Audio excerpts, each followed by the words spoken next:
Hello, my fabulous friends. My name is Heather, and welcome once again to the Myth Rose channel. In this video, I'd like to explain to you why I have committed to selling only upcycled products on my website, mythrose.ca.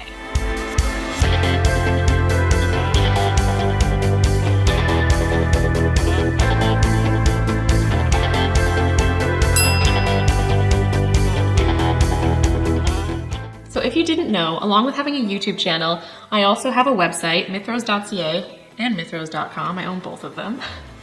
Selling clothing and accessories that I make from upcycled materials. So at first, when I decided to start a fashion brand, I thought I would use new materials that were eco-friendly and make my own clothes from scratch and sell them. Now I still often make clothes from scratch because I tend to collect fabrics, curtains, tablecloths, mostly curtains, some bed sheets, and make things out of that. But I do also buy pieces of clothing and either embellish them or change them and sell them. So I made my first line of pieces. I got them photographed, put up on the website, and then immediately thought, this doesn't feel right.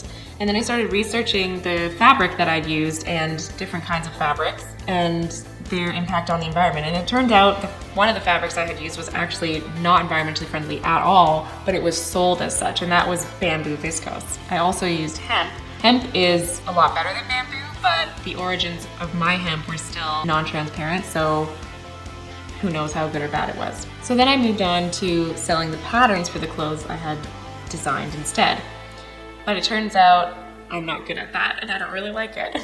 I like to make things. I love working with my hands and creating something 3D. So I decided I would go back to making stuff, but I would make it with upcycled materials. Because when I started researching, I found out that not only the fabrics that I was using weren't that great, but that as far as I can tell, the most environmentally friendly fabrics are used, upcycled, previously loved, used to be something else, recycled, whatever. Using something that already exists is always going to be more sustainable than creating something new.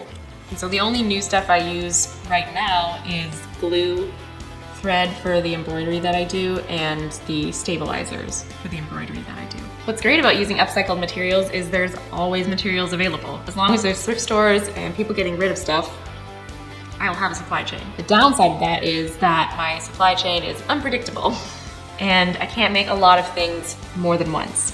I love making unique things, and I think having something one of a kind is really special and a good selling point, but it makes things more expensive because that one piece has to pay for all the time and resources it took to design and plan it, as well as make it. Whereas if I'm making multiple of the same thing, then they all have to pay for the time and materials it took to make each one, but they only have to pay for a fraction of the time and materials it took to plan and design it.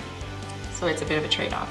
But my materials are quite cheap, although some stores are like, their prices are getting ridiculous. I mean, for a store that gets all of its stuff for free, anyways, but still, those products are generally cheaper than they would be if I bought them new. For example, the fabric I was using for my first line of clothing was $12 to $15 a meter, and then once I researched it and found out that they aren't actually that sustainable, and then I looked for actual more sustainable fabric or the most sustainable fabric, that stuff was way more expensive. And I already had to make the prices quite high, so I wasn't prepared to make clothing that expensive and have people's expectations so high. And I'm very comfortable with upcycling. I've been doing it for a long time. My first experience with upcycling that I can remember was my mom making our Halloween costumes when I was a kid. And I just loved what she did. Especially one year, I remember we were at the thrift store. We were looking for something that we could use to make me a Cinderella outfit. So we were looking for just any big blue dress.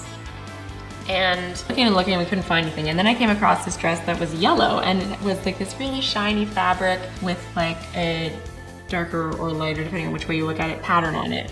So it just, to me, as a child, looked really, really pretty. I'm not sure if I would like it now, but I said, why don't we do a Belle costume instead? So my mom took this like just big plain dress that was for a large adult person, and she turned it into this tiny little ball gown, and she got some matching yellow tulle and like put it around the top and did the thing, like, I don't know what you call them, but on Belle's dress in the cartoon, it goes like this. You have that. And I wore that thing until it was shredded.